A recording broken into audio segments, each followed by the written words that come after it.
how to use Monday.com for freelance project management. Hello guys and welcome to this new tutorial. In today's video, I'm going to show you how simple and easy it is to create a board to manage your projects within the freelance world. So you are going to be a freelancer since you have clicked on this video, and you need a project management platform such as Monday to manage up your projects.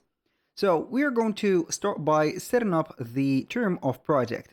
Basically, if you're going to have a project within Monday.com as a freelancer, it is not going to be a big project, but basically it is going to be a micro project. So we are going to have a board to manage these type of projects. So we are not going to use HR, for example, resources to have the things set up or something like that. You need only a single board or a simple board. So the board is going to be something that you're going to add into your workspaces. As you can see, this workspace is going to have boards, dashboards, and etc. If you want to add a new board, click on the plus button right there, which is going to be customized with the blue button or the blue color.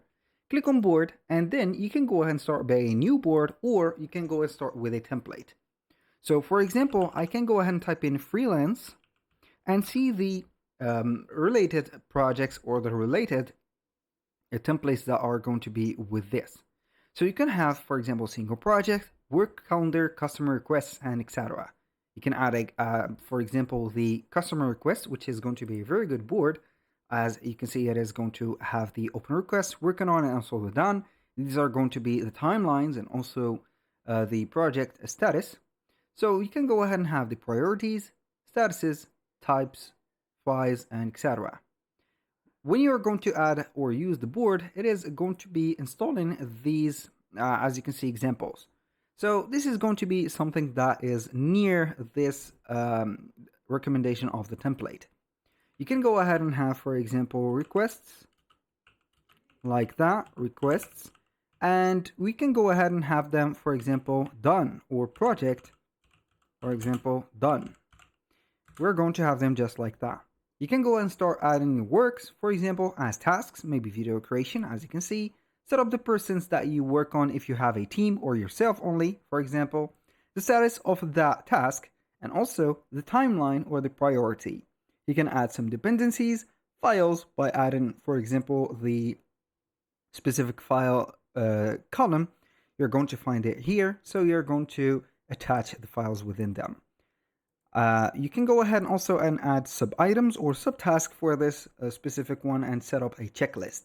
And then you're going to set it up just like that.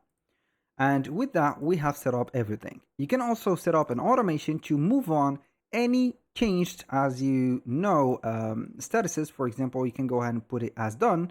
And it is going to start an automation like that by heading over the automation. Set up the when status changes to done, move item to project done. For example, you can go ahead and create this automation by here. Set up the item is going to be having changes. Status is going to be status, something to done. Move it to group, and this group is going to be project done, for example. That was pretty much it for today's video. Thank you guys for watching. Hope that you have enjoyed the content, and I hope to see you in the next one.